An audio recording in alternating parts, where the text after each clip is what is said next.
dentro del código como contratos plurilaterales con causa asociativa, donde se verifica que hay un interés común, que están los contratos asociativos societarios, que es cuando se origina una persona jurídica distinta de los socios. Quiere decir que varios socios, varias personas con un fin común, firman un contrato y a través de ese contrato se genera una persona jurídica que es distinta a la de los socios, ¿sí? Es un contrato de sociedad. Claramente, cuando yo me junto con 3 personas y armamos una SA, una sociedad anónima, lo que estoy generando es, a través de un contrato, una sociedad distinta a las 3 personas que estamos firmando el contrato. Y el no societario es cuando presenta una finalidad común, pero no da lugar a la constitución de una sociedad, o sea, de un ente distinto. Nosotros 3, o 3 personas, se juntan para firmar, para hacer una obra en particular, pero no por ello constituyen una sociedad distinta. Quiere decir que las 3 personas son las que van a estar obligadas a través de ese contrato. Y los contratos plurilaterales con causa de cambio son los que no dan lugar al nacimiento de una persona jurídica, pero presentan las complejidades inherentes a la pluralidad estructural.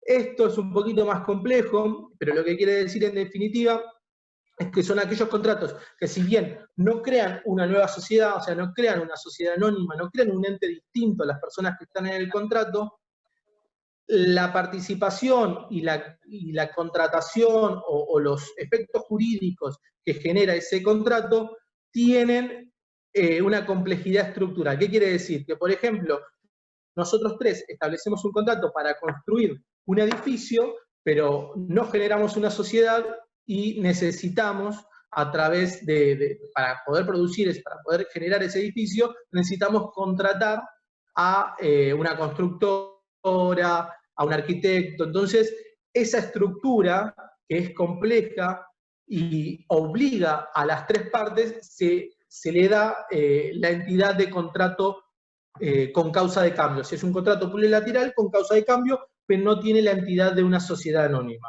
¿Sí? Esto también se crea mucho porque se generaban estas estructuras, estas sociedades, y quedaban en la nada, porque no eran una sociedad, era un contrato que no solamente, ¿quién era el responsable? Si contrataban una constructora, si esa constructora, no sé, sufría algún accidente, si tenían que contratar seguros. Entonces generaban un ente raro que no estaba nominado en el código, y a través de este contrato plurilateral se le da una entidad y se lo puede establecer y se lo puede ordenar dentro de nuestro Código Civil y Comercial. Bueno, esperen que se me siga agregando gente. Bien, bueno, seguimos. Vamos ahora a los contratos onerosos y gratuitos también. No requieren mucha explicación respecto.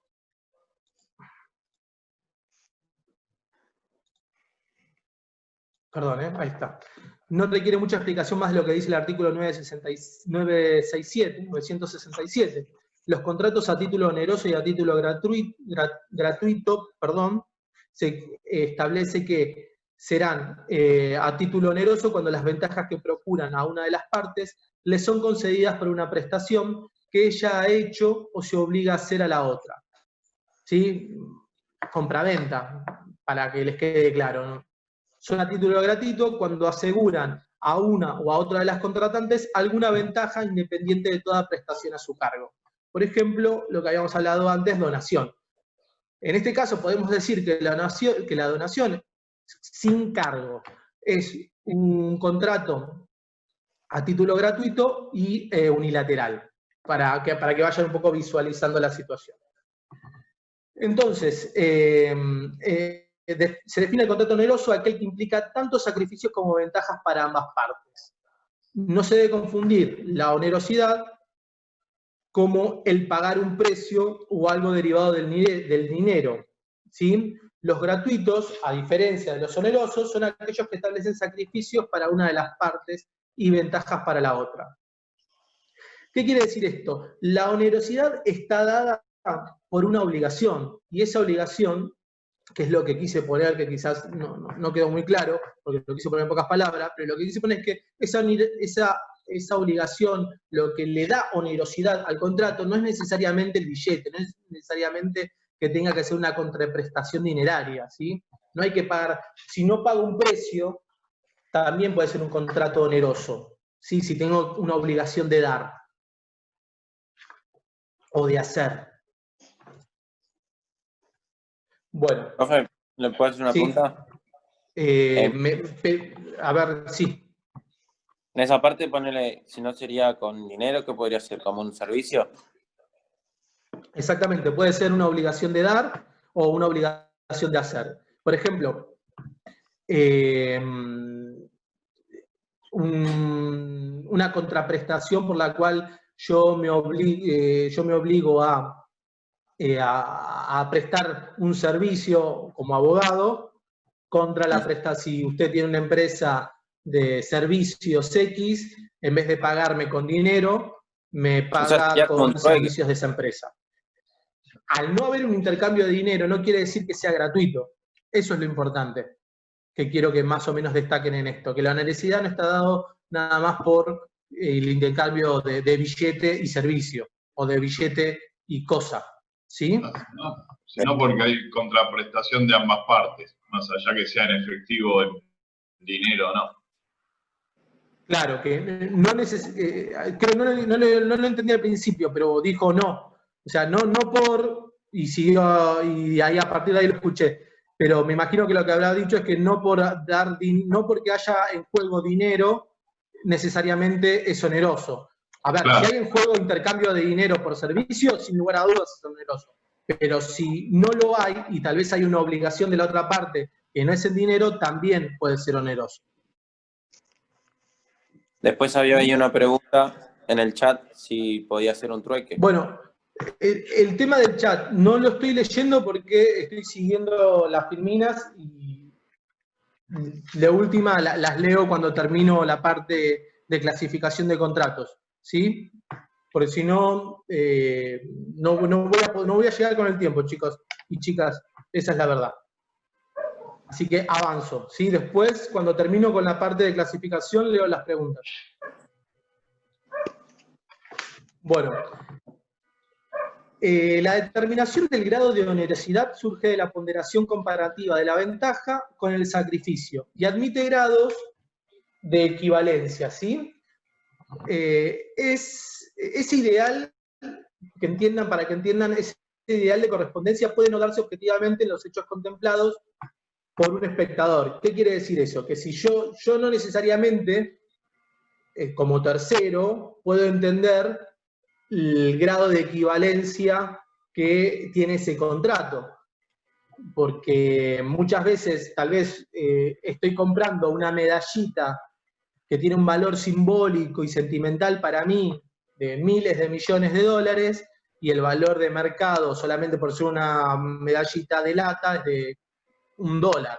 Entonces, no necesariamente hay cuestiones justamente subjetivas en la apreciación de las partes en los contratos onerosos.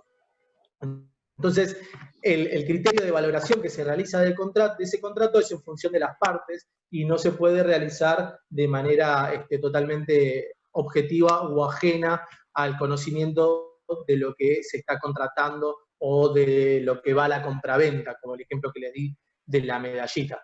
¿Sí?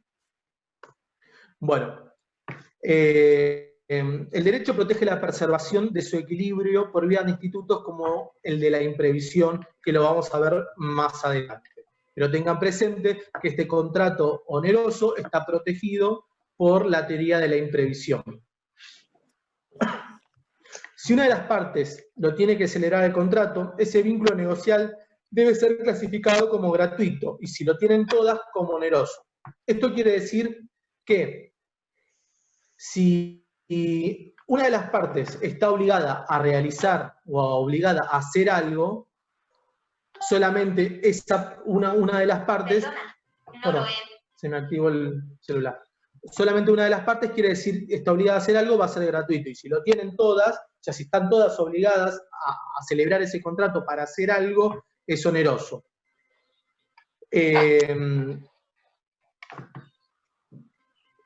Los recaudos para este tipo de actos jurídicos siempre se tienen en cuenta forzando una mayor deliberación por parte de quien lo celebra. Esto quiere decir que estos contratos, onerosos particularmente, tienen la característica de que se entiende que hubo una negociación entre las partes, que no fue un contrato en el cual uno somete al otro. En el buen sentido quiero decir somete. Por ejemplo, en una donación que es gratuita y es unilateral, el que está donando somete a la otra parte, o sea, le está entregando a la otra parte sin ninguna contraprestación ni obligación que tenga la otra parte para poder recibir eso. Entonces, no hay una negociación de por medio. Uno no negocia en la donación, bueno, te pago menos o te pago menos de menos. O sea, te pago nada o no te pago nada de nada. No hay negociación en un unilateral gratuito. Ahora, en un oneroso se entiende que sí, que las partes tuvieron la oportunidad de deliberar para poder llegar a un acuerdo. Y también... Fernando, ¿te hago una pregunta? Sí. Digamos, entonces el que es de donación, más allá de que le das un bien material, no es oneroso porque una sola parte tiene que cumplir algo. No, te está diciendo. Claro, es gratuito, exactamente. Ahí va. Gracias. No, de nada. Entonces, también estos contratos onerosos tienen que tener en cuenta que tienen que proteger ciertos derechos y no pueden ir en contra de otros derechos adquiridos, como por ejemplo los derechos de sucesorios, ¿sí? Ustedes saben que en la Argentina tenemos el derecho sucesorio es universal, no se puede desheredar. Entonces, cuando hay una persona que quizás empieza a liquidar sus bienes y eso afecta la herencia de su hijo, de la persona que lo herede de manera universal y forzosa, esa persona puede iniciar una acción de reducción, ¿sí? Yo empiezo a donar todos mis bienes. Entonces mi hijo me dice, pará, me estás liquidando todos los bienes. Y contra eso existen acciones a fin de proteger ciertos derechos. Por ejemplo, acá lo puse, el de acción de reducción y el de las simulaciones, ¿no? La simulación también es un hecho fraudulento por el cual uno pretende realizar un acto jurídico que en realidad no es.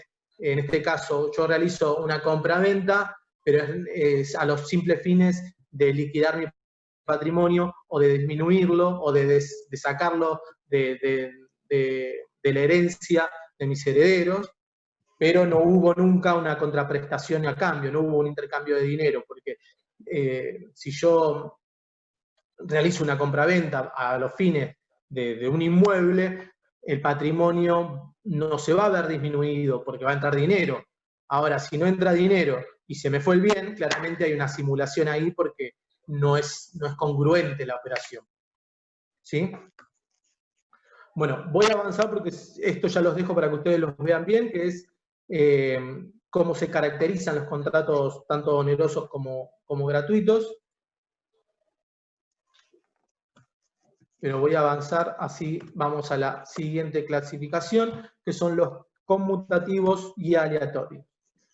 Bueno, artículo 968, contratos conmutativos y aleatorios. Los contratos a título oneroso son conmutativos cuando las ventajas para todos los contratantes son ciertas.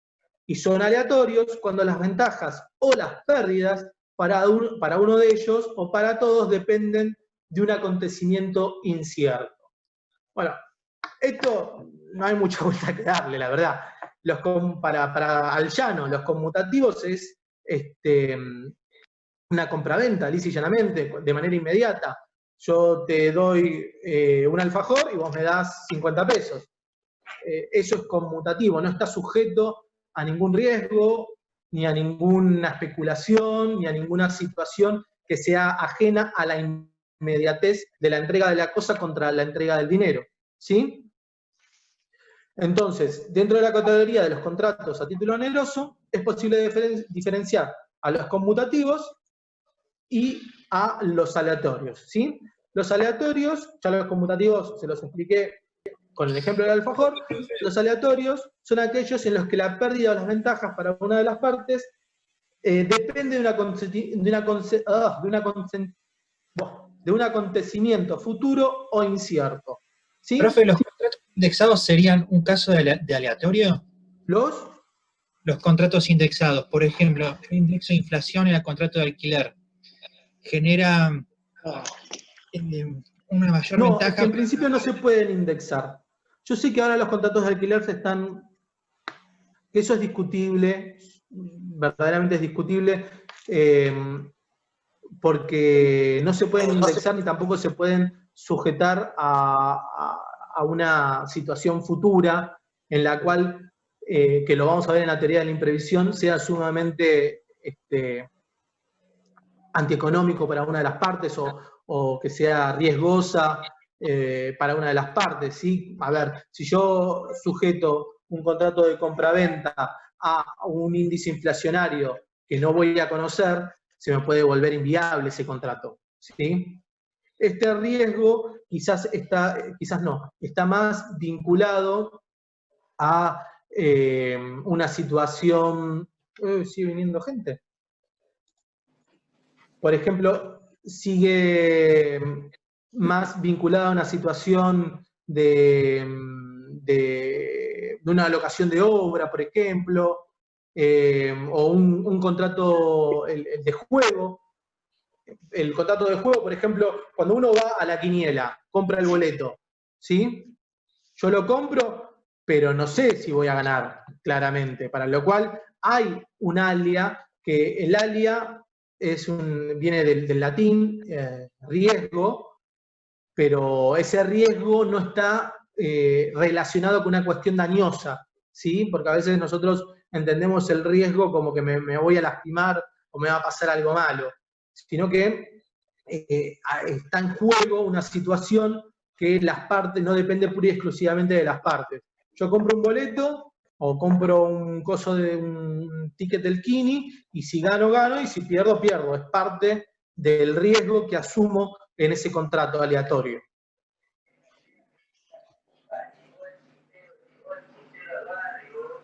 ¿Qué creemos? Puede darse la situación que un contrato sea conmutativo para una de las partes y aleatorio para la otra. ¿Sí? Por ejemplo, el contrato de seguro. En el contrato del seguro, el asegurado sabe exactamente cuánto debe pagar mensualmente, que está relacionado con la póliza, pero es el seguro quien no sabe cuándo deberá reembolsar lo que ocurra en el siniestro, ¿sí? A ver, si yo tengo un seguro de un mismo coche durante 10 años, no le pasó absolutamente nada, bueno, sale ganando el seguro. Ahora, si yo a los 3 meses de contratar el seguro me lo roban, bueno, es un riesgo que corre la aseguradora, en la cual claramente yo con mi póliza, con la prima que pagué durante 3 meses, no voy a cubrir de ninguna manera el costo total del coche, motivo por el cual es el riesgo, es el alia en el que entra la aseguradora. Bueno, sigo. Esto se los dejo para que lo lean, pero avanzamos porque si no, sinceramente, no llego. Vamos a los contratos formales y no formales. Los contratos para los cuales la ley exige una forma para su validez son nulos si la solemnidad no ha sido satisfecha. Cuando la forma requerida para los contratos lo es solo para que estos produzcan sus efectos propios sin sanción de nulidad, no quedan concluidos como tales mientras no se ha otorgado el instrumento previsto, pero valen como contratos en los que las partes se obligan a cumplir con la expresada formalidad. Cuando la ley o las partes no imponen una forma determinada, esta debe constituir solo un medio de prueba para la celebración del contrato. Me parece complejo, y yo les comento, me vas a decir, ¿para qué leemos el código si ya sé que está en el código? El tema es que cuando ustedes tengan que estudiarlo, porque no vamos a llegar a ver absolutamente todo ahora, hay mucho de estudio en casa, van a tener que leerlo del código. Entonces, si yo se los explico de una manera y después no lo encuentran en el código, van a tener que arrancar de cero. Por eso yo prefiero siempre partir del artículo del código. Que incluso si fuese una clase, digamos, habitual, presencial, lo lee la clase, para que se vayan familiarizando también con los términos y dónde buscarlo. Pero como ven, es bastante llano lo que dice el artículo 969. Un contrato formal es cuando lo esencial es la forma por la cual se exterioriza esa voluntad de las partes a través de un contrato. ¿Sí? Acá lo importante para considerarlo formal es que se respete la solemnidad. La solemnidad quiere decir que se respete la forma en la que se tiene que realizar ese contrato para que asimismo ese contrato pueda producir sus efectos sin que sea sancionado de nulidad, o sea, sin que sea nulo. ¿Sí? Ahora lo detallo un poquito más. Un contrato es formal cuando es esencial la forma por la que se exterioriza la voluntad. Genéricamente, todos los contratos son formales. El principio madre que rige todo el marco de contractual es el de la libertad de forma, pero existen contratos denominados solemnes, a los cuales la ley estableció una forma específica para que puedan producir sus efectos. ¿Sí? Estos son los contratos formales solemnes, o sea, los solemnes de solemnidad absoluta quiere decir que se tiene que respetar sí o sí la forma en que establece el código para que ese contrato produzca sus efectos y por ende tenga validez. Si no se cumple la forma, el contrato es nulo, de nulidad plena. ¿Sí? Y un caso típico que siempre se da es el de la compraventa de inmuebles. ¿Sí? O bueno, yo puse donación de inmuebles porque es el que está en el libro, pero el de la compraventa de inmuebles también se aplica. Tiene que ser hecho por escritura pública bajo pena de nulidad. O sea que si yo quiero venderle mi inmueble a otra persona, no puedo hacer un contrato en mi casa por el cual le entrego el inmueble, él me da la plata y ya está. No, tiene que ser a través de un escribano, ¿sí? Tiene que ser por escritura pública porque es un contrato de solemnidad absoluta. Y si no se realiza con esa solemnidad, no es nulo ese contrato, ¿sí? Bueno, la formalidad no solamente rige para el contrato, sino también para el momento de las modificaciones que se le introduzcan al contrato, salvo que haya una disposición legal contraria que permita realizar la modificación de otra manera. Después tenemos los contratos de solemnidad relativa, que es cuando la ley no sanciona con nulidad plena el acto, sino que lo hace con una nulidad efectual. Si bien la ley impone una forma determinada de no cumplir esa forma, no se producirán efectos, pero el acto puede valer por sí mismo como un contrato en que las partes se obligan a cumplir con la formalidad impuesta. Un ejemplo claro es el boleto de compraventa. ¿Sí? El boleto de compraventa no es la escrituración en sí, pero sí obliga a las partes a escriturar. ¿Bien? Entonces, lo que me obliga el contrato de compraventa, que el contrato de compraventa sí lo puedo celebrar en mi casa sentado con la otra parte, obviamente que uno, para darle mayores seguridades a estos contratos, lo hace por escribano porque se certifica la firma, para evitar el desconocimiento de firma, pero no es necesario hacerlo de esa manera, sino hay una solemnidad absoluta. Pero sí es relativa, porque a mí ese contrato me está obligando a generar otro contrato de solemnidad absoluta. ¿Sí? O sea, me obliga a escriturar. Vamos a pasar. Bien, perdón. Después, obviamente los no formales son los que no requieren una formalidad. Igual en la Argentina es muy común que la mayoría de los contratos se realicen con algún tipo de formalidad por una cuestión probatoria, ¿no? Pero sin ir más lejos, vuelvo al ejemplo del alfajor. Cuando compro el alfajor estoy haciendo un contrato de compra-venta, bilateral y no formal. ¿Bien?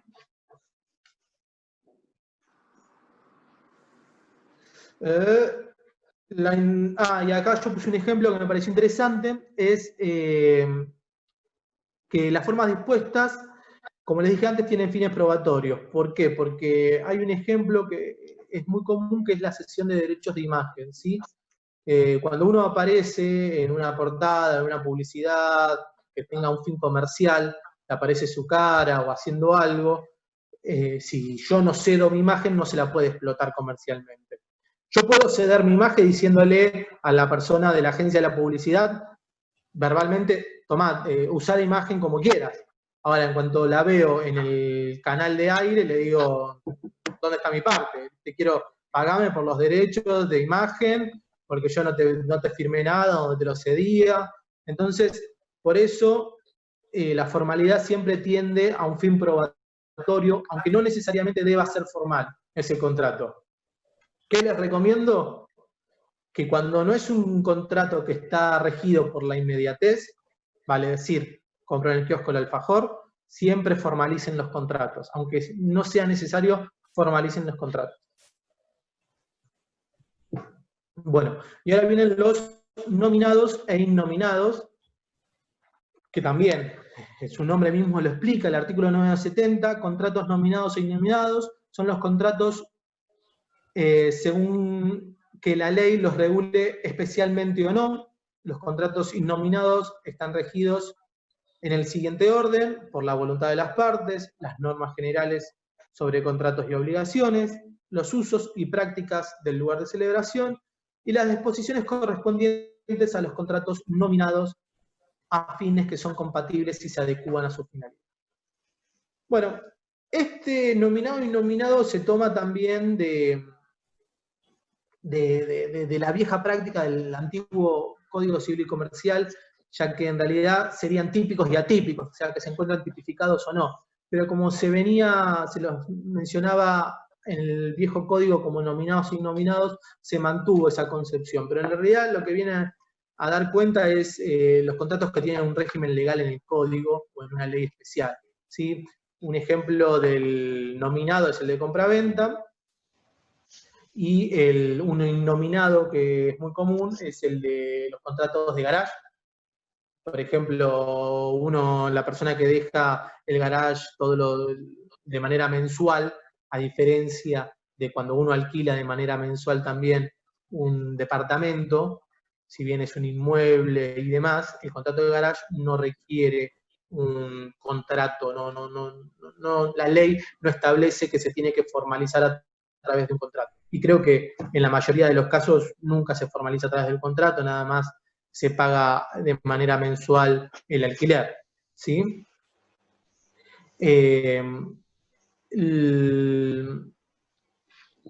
Lo que quiero decir con esto particularmente es que los nominados los vamos a encontrar determinados en el Código Civil y Comercial, y los innominados no necesariamente. Por más que le apliquen las reglas de los contratos, no tiene una determinación de cómo debe desarrollarse en el Código Civil y Comercial, ¿sí?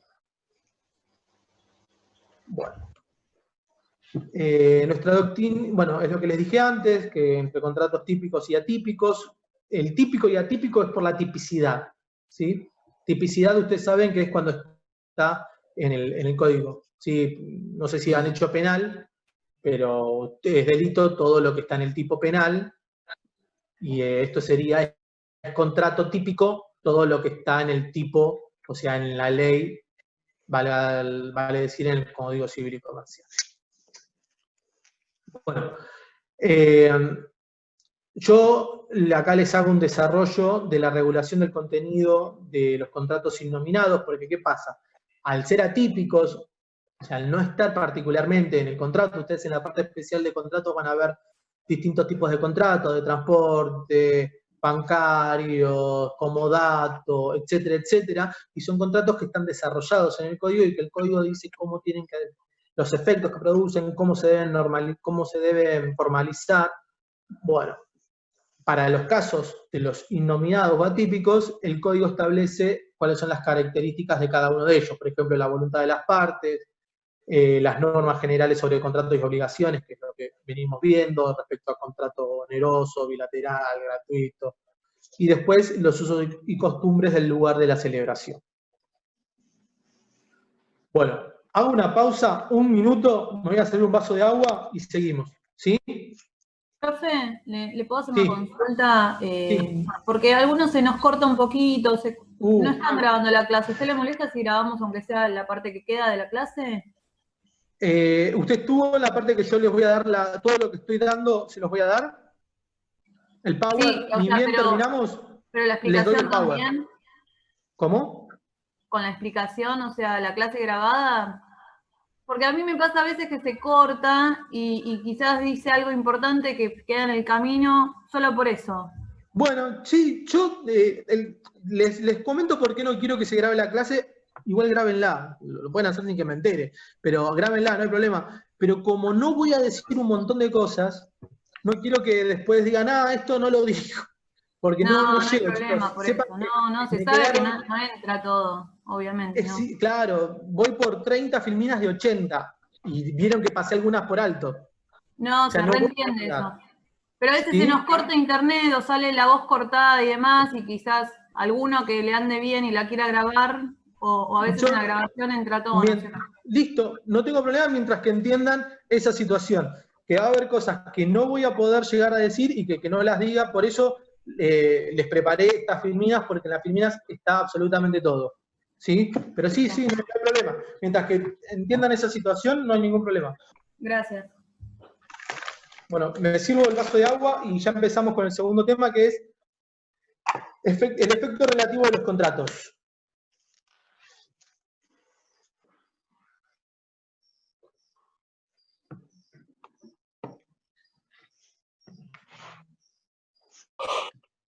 Bueno, esto a veces se suele dar antes, pero en el código está después de lo que yo di, por eso se los doy después, porque yo estoy tratando de hacer esto de manera que ustedes agarren este Power y el código civil y comercial comentado, que está en Infojus, ahora se llama, bueno, era de Infojus, ahora no me acuerdo el nombre exacto de la página, pero van leyendo y se van a dar dando cuenta que les puse partes que están tal cual en el código comentado, así se familiarizan con los términos. Porque, a ver, yo soy abogado hace 10 años y no hay un solo día que no recurra al código para llevar un caso. Es imposible que lo sepan de memoria, pero sí es necesario que sepan que existe. Sí es necesario que sepan que existe una clasificación y que tengan una noción de esa clasificación. Ahora, que me digan el código, el artículo, los 120 artículos que vamos a ver de memoria, si los pueden hacer, los felicito. Pero yo, después de 10 años y de verlo casi todos los días, todavía no puedo. Y encima me cambiaron el código a la mitad de esos 10 años.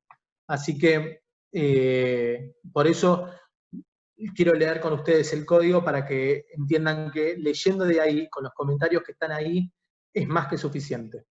Después se le puede agregar jurisprudencia, pero también la jurisprudencia que hay es relativamente nueva, ¿no? Porque un caso tarda en llegar, son 2 años de litigio, más después un tiempo en cámara, y el código es del 2015. Así que se imaginan que no hay, con lo que está comentado, ustedes cuando se reciban, van a empezar recién a leer jurisprudencia que va a estar bastante masticada por el ejercicio por el ejercicio de la justicia. Bueno, dicho esto, arrancamos. Y van a ver que esto es efecto relativo, es de entenderlo fácilmente con el título. El contrato solo tiene efecto entre las partes contratantes, no lo tiene con respecto a terceros, excepto en los casos, siempre hay excepciones, ¿sí? Excepto en los casos que están previstos por la ley. Lo relativo, vieron que hay un dicho que dice, nada es absoluto, todo es relativo. Bueno, no tiene nada que ver con esa relatividad. La relatividad que habla de esta situación es que de relación, ¿sí? Si yo hago un contrato con una persona, la relación que hay en ese contrato es respecto a nosotros, a las 2 personas que contrataron. No puedo, salvo excepciones, no puedo yo hacer un contrato con A, hace un contrato con B respecto de C, ¿no? Los contratos tienen efecto relativo. A hace un contrato con B a fin de que afecte a A y a B, o a A o a B, pero nunca a C, salvo excepción. Situación de los terceros. El contrato no hace surgir obligaciones a cargo de terceros, ni los terceros tienen derecho a invocarlo para hacer recaer sobre las partes obligaciones que éstas no han convenido, excepto disposición legal, ¿sí? Siempre van a ver que al final de los artículos está la posibilidad de la excepción. El artículo 1021 enuncia el principio de relatividad de efectos de los contratos, según el cual estos pueden proyectar efectos, derechos y obligaciones solo con relación a los sujetos que conforman las partes contratantes, pero no con relación a terceros ajenos a ese vínculo, salvo excepción de ley. Son numerosos los supuestos de contratos en los que algunos terceros, cuyas voluntades no concurren a la celebración, pueden verse afectados por terceros por disposición legal. Es la excepción que siempre les menciono al final. Por ejemplo, el beneficiario de un seguro de vida. Yo no sé si ustedes saben bien, el seguro de vida es, yo contrato un seguro de vida y pongo como beneficiario a mi cónyuge. Mi cónyuge no es parte de ese contrato, porque las partes de ese contrato van a ser la aseguradora y quien les habla. Ahora, se va a beneficiar un tercero, que es mi cónyuge con mi muerte. No quise decirlo de esa manera, pero bueno, se va a beneficiar el beneficiario con mi muerte. Entonces, esa excepción está pura y exclusivamente en una ley que es la 17418. Si no existiese esa excepción legal, yo no podría beneficiar o alterar los derechos de un tercero con un contrato, ¿sí? También está el de medicina prepaga, que es otro ejemplo bastante también lógico, que yo cuando contrato yo con la medicina prepaga, pero meto en ese contrato a todo mi grupo familiar, motivo por el cual estoy afectando derechos de terceros, pero también hay una ley que me lo permite, a través del artículo 13 y 14, que es la ley 26682. Bueno, artículo 1022. El contrato sí podrá generar créditos a favor de terceros, mas no obligaciones. Y aquellos serán exigibles en la medida que se verifiquen los presupuestos establecidos en el contrato y sus términos sean aceptados por el beneficiario, que no puede ser obligado a aceptar un beneficio en cuya ideación y diseño no fue parte. ¿Sí? Como el tercero, no sé, por ejemplo, hago un contrato por el cual, a ver, no se me ocurre algo que sea, no todos los ejemplos son de la vida cotidiana, ¿sí? Pero hago un contrato entre dos partes por la cual el tercero, que yo entiendo que se va a beneficiar porque le voy a donar los 50 gatos que tengo en mi casa.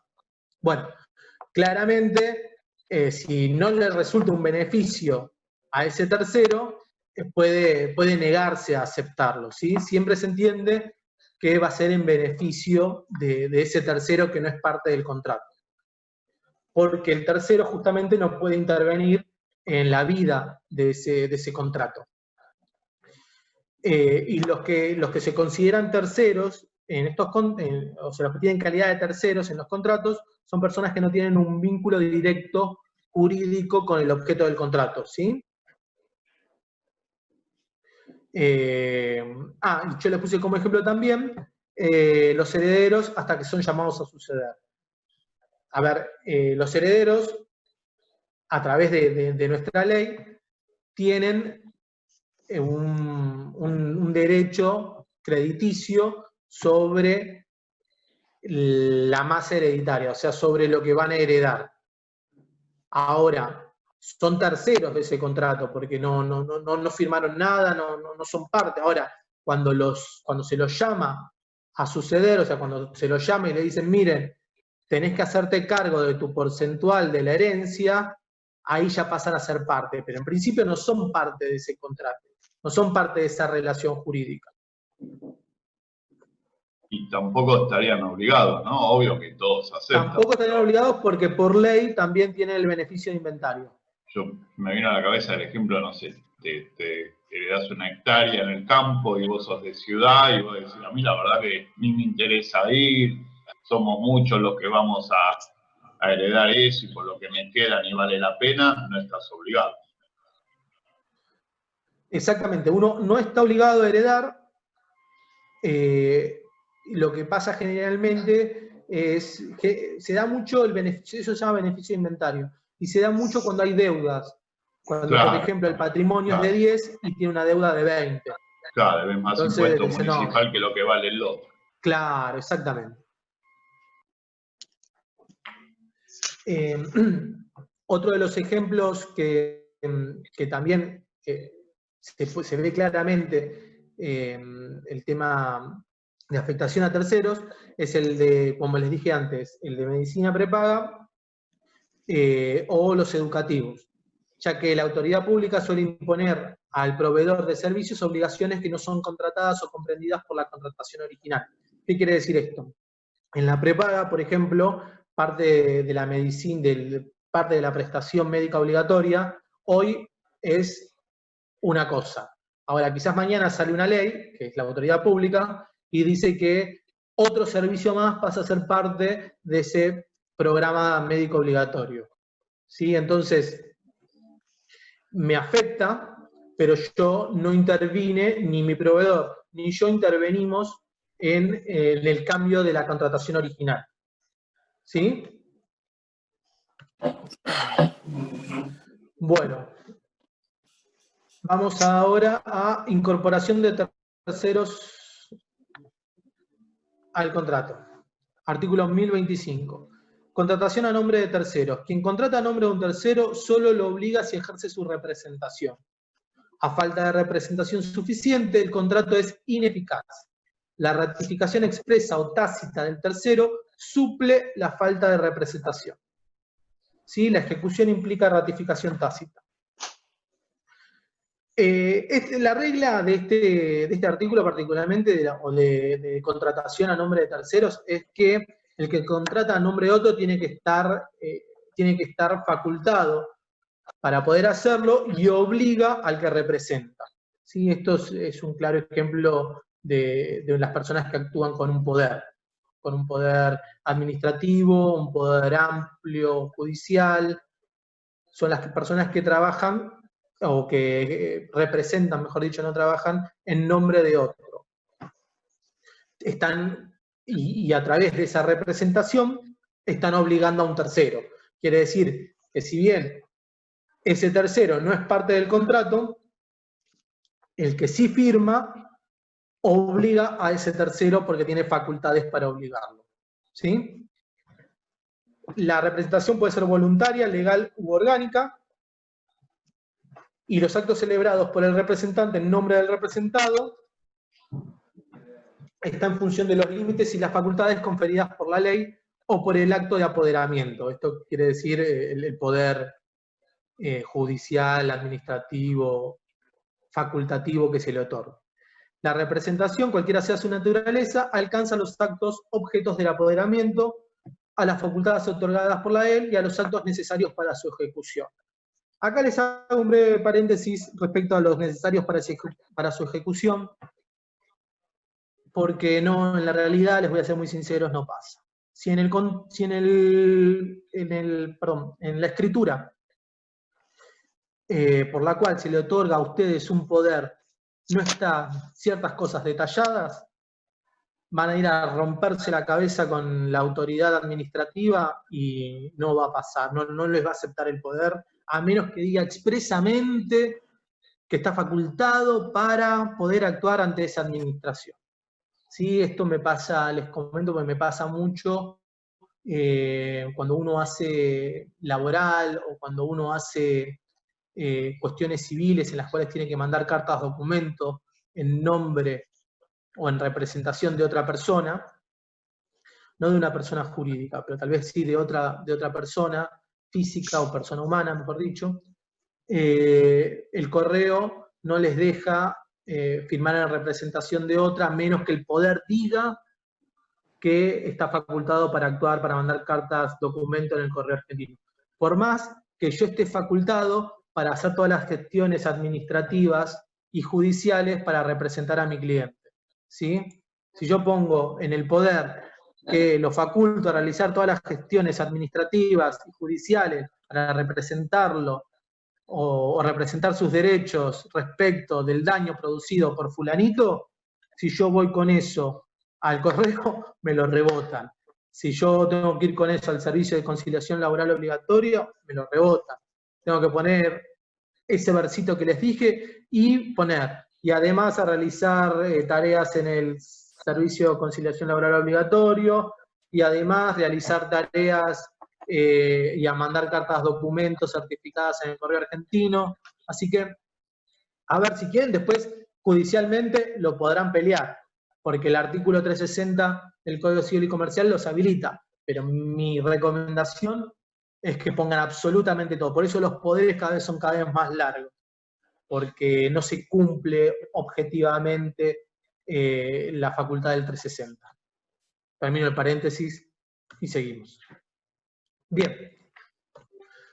Bueno, la ausencia de representación suficiente, la existencia de supuestos de actuación no autorizados y las limitaciones o la extinción del poder son oponibles a terceros si estos las conocen o pudieran conocerlas por medio del despliegue de una conducta diligente.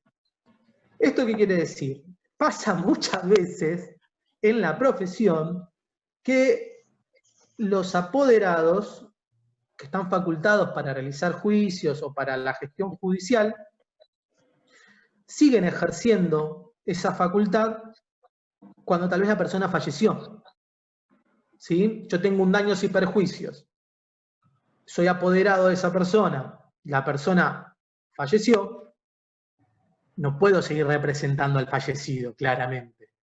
Pero como ya voy por algunos colegas, como tal vez ya van con 4 años del juicio y quieren cobrarlo, como son apoderados y no van a necesitar la firma de la persona fallecida, te avanzan con el juicio. Bueno, eso no es una conducta diligente de ninguna manera, ¿sí? Y muchas veces también pasa que hay una sustitución de poder. ¿Qué quiere decir esto? Que yo estoy representando a una empresa. También la empresa me hace un poder para que la represente en un juicio, para que le reclame algún crédito. Yo, cuando la empresa cambia de abogado, ese poder, hasta que yo no presente otro por el cual diga que se revocó, ese poder para el conocimiento de las personas que están en ese juicio está vigente. Pero en realidad fue revocado por uno posterior del cual las otras partes no tienen conocimiento. Entonces, por eso el principio general de buena fe rige mucho sobre la representación, ¿sí? Porque, una pregunta. Sí. ¿Los poderes no se hacen por plazos? Algunos sí, pero no la mayoría. La verdad que son muy pocos los que yo he visto que se realizan por plazo, salvo, les digo, en la representación, por ejemplo, letrada, ¿no? Hay empresas que lo hacen por plazo porque saben que están obligadas por una cuestión de calidad interna de rotar de estudios jurídicos cada 4 años. Entonces ellos saben que ese poder no tendría que durar más de 4 años. Pero por lo general no se hace así porque uno tampoco sabe cuánto va a durar el juicio. Hay juicios que se apelan hasta la Corte Suprema y pueden estar 8 años. Entonces yo no puedo perder un mes que pierdo facultad, perdí el juicio. Se me cayó una intimación, se me cayó un plazo. Entonces, generalmente no se hacen con plazo.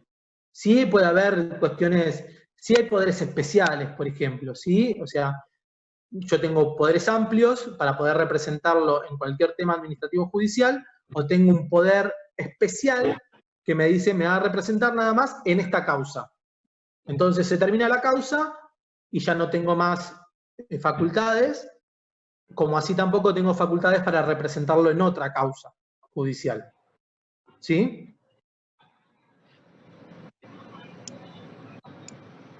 Bueno, perdonen, esto lo vamos a dejar para que lo lean más en casa. Sepan que existen, se pueden ratificar las actuaciones realizadas por terceros, o sea, si el tercero actuó de una manera y yo no hay un poder que lo facultara, yo puedo, perdón, si una persona actuó de una manera en mi representación y no hay un poder que lo faculte, yo puedo ratificar lo que hizo esa persona, ¿sí? Puedo decir, doy por válido lo que hizo. Eso también lo permite el Código Civil y Comercial. Bueno, voy a saltear porque no quiero dejar de dar, como ven, lo que es incorporación a terceros es bastante y no puedo parar en todo porque sinceramente no voy a llegar, pero quería llegar a la parte de acciones entre el tercero y el promitente, ¿sí? Que esto sí es interesante, que es el artículo 1028, relaciones entre las partes. El promitente puede oponer ahora les voy a explicar lo que es un promitente. El promitente puede oponer al tercero las defensas derivadas del contrato básico y las fundadas en otras relaciones con él. El estipulante puede exigir al promitente el cumplimiento de la prestación, sea a favor del tercer beneficiario aceptante, sea a su favor si el tercero no lo aceptó, o el estipulante lo revocó. Resolver el contrato en caso de incumplimiento sin perjuicio de los derechos del tercero beneficiario. Bueno, les voy a explicar un poco qué es esto. Siempre estamos hablando de incorporación de terceros al contrato, ¿sí? Dentro de lo que es cómo juega una parte, un tercero que no es parte, o sea, que no firmó ese contrato, cómo juega dentro del sistema contractual. La estipulación a favor de terceros es la figura más importante para la incorporación de terceros al contrato. Habitualmente estaba asociada con el diseño de diversos contratos, como es el de seguro de vida, las donaciones con cargo a favor de terceros, el contrato oneroso de renta vitalicia. Ustedes saben, por ejemplo, que en el contrato oneroso de renta vitalicia,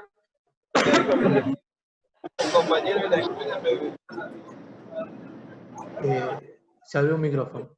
El contrato oneroso de renta vitalicia es cuando una de las partes que no tiene la administración sobre la cosa, pero sí tiene el usufructo sobre la misma, ¿sí? Entonces yo contra una prestación le doy la renta vitalicia de un departamento, ¿sí? La donación con cargo a favor de terceros quiere decir que si fulano es parte, si yo hago la donación, que es un acto unilateral, al ser con cargo, pasa a ser bilateral porque ya hay una obligación. Entonces la donación con cargo es bilateral. Es gratuita, pero es a favor de un tercero. O sea que es a favor de una persona que no está en ese contrato. Quiere decir que si A se obliga a entregarle a B una cosa, si B realiza... No, me expresé mal. A se obliga a entregarle a C una cosa si B hace algo. A y B son parte del contrato, pero el que se beneficia de ese contrato es C, que no es parte de ese contrato. ¿Sí? Entonces tenemos el deudor dentro del contrato que es el denominado el promitente, se compromete frente a otra persona denominada estipulante a ejecutar una prestación en beneficio de un tercero, que es el ejemplo que les di de A, B y C. A se obliga a entregar a C si B hace una contraprestación, ¿sí? O una prestación, mejor dicho. Entonces, esta situación genera un derecho de crédito directo sobre el tercero frente al promitente, que sería A, y el estipulante tiene la obligación de cumplirle al promitente. ¿Bien? Si le hubiese puesto A, B y C, quizás era más sencillo, pero bueno, no, necesitan tener nombres claros. Pero ese es el concepto o la naturaleza de este contrato. O sea que promitente sería B, digamos.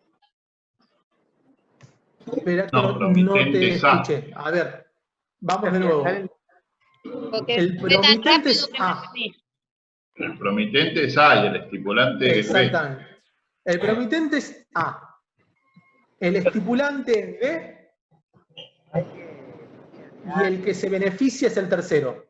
En los términos que está redactado en el código. Muchas ¿Sí? gracias, ahora sí, muchas gracias. No, de nada. La estructura subjetiva a favor del tercero está integrada por el estipulante. Bueno, acá lo tengo más claro todavía. El estipulante es A, el promitente es B, el beneficiario es C. C es el acreedor de la prestación que está convenida entre el estipulante y el promitente. ¿Ven por qué no quiero que me graben? El estipulante y el promitente, aun cuando resulta un tercero en la celebración del negocio. ¿Bien? Seguimos.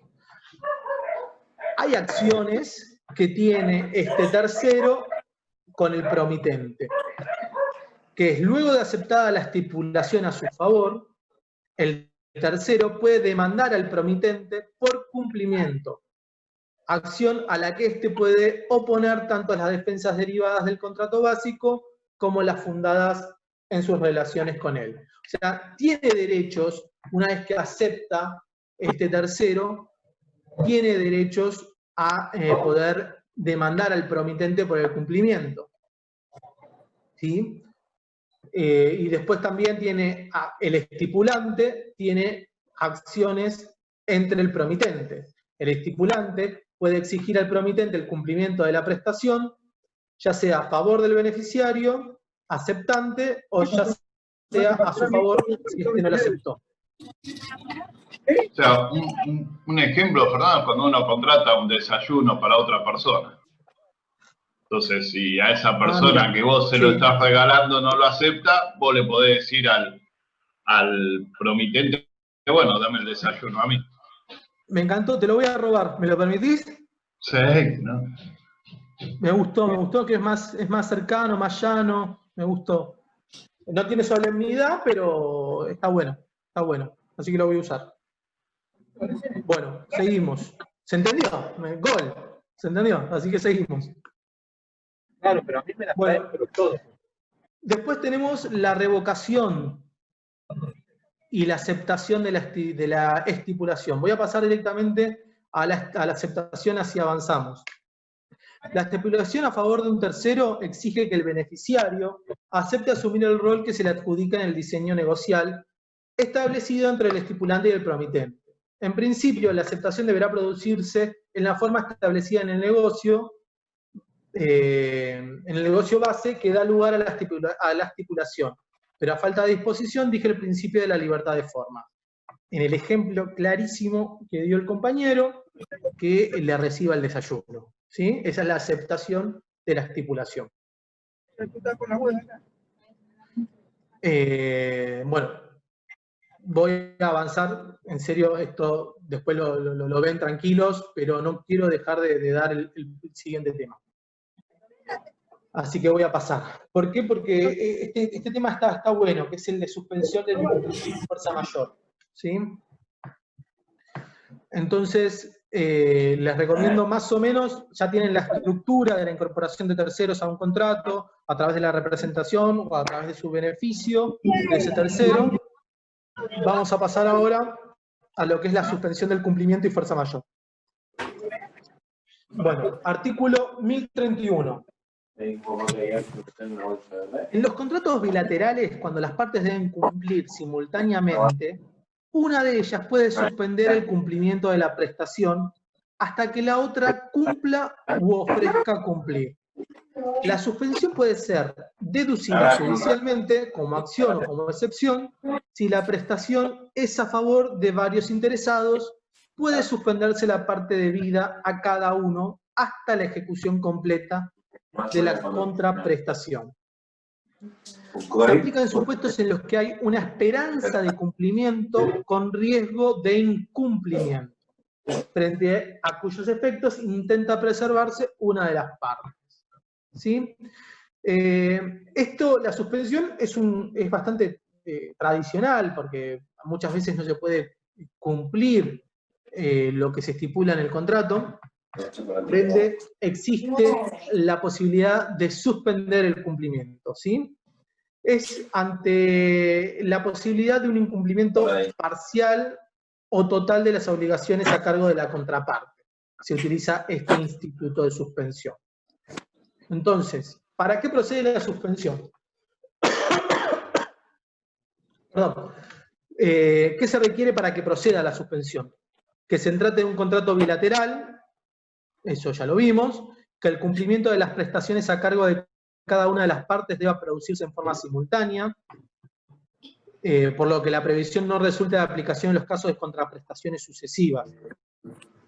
La prestación simultánea, por ejemplo, es la compraventa de un inmueble o la compraventa del alfajor.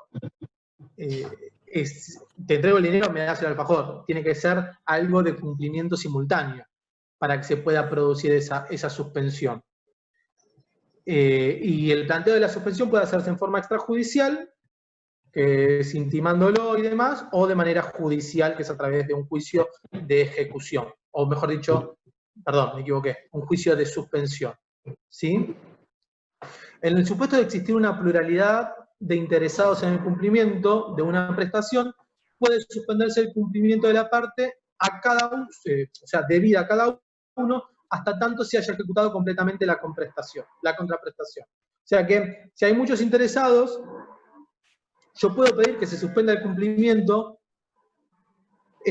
hasta que se haya ejecutado completamente la prestación. O sea, que no se vaya cumpliendo por partes, sino que se suspenda hasta que se realice de manera completa, que no beneficie a uno por sobre otro. Porque si no, también de esa manera puede pasar que si lo va cumpliendo por partes, cuando me llegue a mí ya no tenga más. Entonces no va a terminar cumpliendo con mi parte. Entonces yo pido, no me pagás a mí, no le pagás a nadie. Cuando estés en condiciones de pagar, pagás a todos. Y para este instituto, para el instituto de la suspensión, existe el de la tutela preventiva, que es el artículo 1032, que es una parte puede suspender su propio cumplimiento si sus derechos sufriesen una grave amenaza de daño, porque la otra parte ha sufrido un menoscabo significativo en su aptitud para cumplir o en su solvencia. La suspensión queda sin efecto cuando la otra parte cumple o da seguridades suficientes de que el cumplimiento será realizado. Bueno, esto la verdad que el código también lo hace bastante sencillo. Yo digo, tengo que hacer un edificio a otra persona. Firmamos un contrato y la otra persona se compromete a ir pagándome por parte terminada. Quiere decir, termino de hacer el primer piso, me lo paga, hago el segundo, me lo paga, hago el tercero, me lo paga, el cuarto, me lo paga. Cuando termino de hacer el primero, veo que le cuesta pagarme y me tengo que poner a hacer el segundo y yo ya estoy viendo que quebró, no me lo va a pagar de ninguna manera. Entonces, en ese caso, yo pido suspender mi cumplimiento, pido suspender realizar el segundo piso, porque hay una grave amenaza por parte de la otra parte de poder cumplir con lo que pactamos, ¿sí? Porque veo que quebró y que no va a tener un peso para pagarme por mi segundo piso, ni hablar por el tercero y cuarto. ¿Bien? A diferencia de la suspensión, esta norma no se requiere simultaneidad, ¿sí? O sea, no es que es en el momento, como la compra-venta del alfajor. Ya cuando una de las partes declara la intención de no cumplir. Yo estoy declarando la intención que no voy a hacer el segundo piso porque veo que la otra parte no me lo va a pagar. Bien.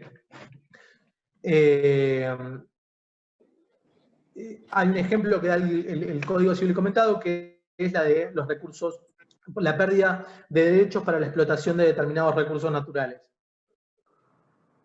Esto es particularmente porque hay ciertos recursos naturales que solamente pueden ser, en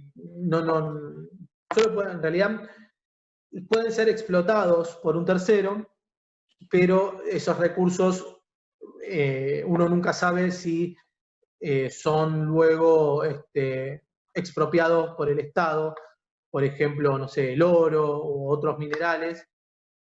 Son recursos que si yo estoy explotando ciertos recursos naturales y me encuentro con oro, yo no voy a poder disponer de esos recursos naturales porque van a ser del Estado. Motivo por el cual voy a perder los derechos de explotación sobre ese recurso natural. Así que, si no lo puedo explotar, no puedo generar dinero. Si no puedo generar dinero, voy a tener una pérdida, porque a mí la explotación me genera un gasto. Entonces, para esa posibilidad se crea la tutela preventiva, porque también yo evalúo que no voy a poder solventar el contrato, o sea, no voy a poder afrontar el gasto que me implica ese contrato, porque el recurso natural no lo voy a poder explotar. Bueno, rescisión bilateral. Ya entramos en la parte final del contrato. Ya vimos los tipos, ya vimos cuando interviene un tercero, y ahora cuando se extingue, modifica o se adecúa el contrato. Todo ello está a partir del artículo 1076 en el Código Civil y Comercial, y arrancamos con la rescisión bilateral. Bueno, el contrato puede ser extinguido por rescisión bilateral. Esta extinción, excepto estipulación en contrario, solo produce efectos para el futuro, y no afecta derechos de terceros. O sea que, nuevamente, el código es muy claro.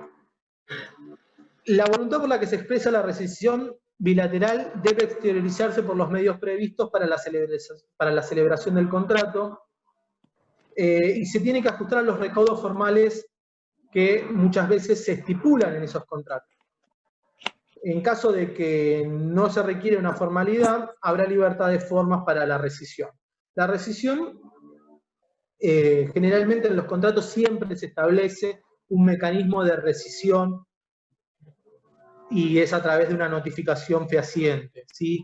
Y de un plazo para esa notificación fehaciente. La extinción se aplica a todo tipo de contratos, y la rescisión se produce desde el momento en que es convenida por los contratantes, ¿sí? O sea, la rescisión se arregla entre las partes. Che, no llego a hacer esto, bueno, está bien, yo no te pago más, te pago hasta acá, listo, está todo perfecto, de acá en adelante vos no seguís trabajando y yo no te sigo pagando. Eso se llama ex nunc, o sea que es para adelante. Y siempre y cuando esa rescisión bilateral no afecte a un tercero. O sea, yo no te sigo pagando, vos no seguís trabajando, pero no dejamos al tercero que le estábamos haciendo el servicio sin que pueda seguir prestándolo, ¿sí? Por ejemplo, muchas veces se da en los contratos de servicio que una empresa es contratada para prestar el servicio de limpieza de una empresa. Pero esa empresa, a su vez, terceriza ese servicio de limpieza con otra. Entonces, si A contrató con B para que limpien, y B contrató con C pagarle por esa limpieza, si A rescinde de manera bilateral con B, al que está perjudicando es a C, porque C no tiene nada que ver en ese contrato y deja de cobrar. Entonces, siempre tiene que tenerse en cuenta que los contratos que se realicen entre las dos partes y la rescisión de esos contratos no afecte a terceros. No tiene efecto respecto de terceros que hayan adquirido derechos en virtud de la existencia del contrato de que se trate. Si la naturaleza de las obligaciones lo autoriza, las partes pueden acordar conceder a la rescisión efectos retroactivos. Esto es lo que les había hablado, que es ex nunc, o sea, que es hacia futuro. A ver, esperen que me llegó un mensaje. ¿Pasó algo? No, estamos bien. Quiere decir que es hacia futuro, excepto que la rescisión estipule que va a ser de manera retroactiva. O sea, la generalidad es que sea hacia futuro. Cabe la posibilidad que sea de manera retroactiva. Sigo.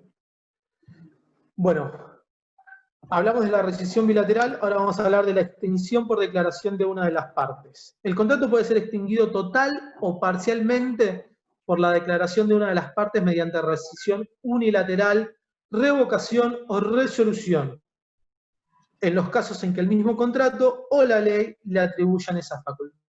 Bueno, la extinción de un vínculo contractual puede darse por el consentimiento de las distintas partes contratantes, que es la rescisión bilateral.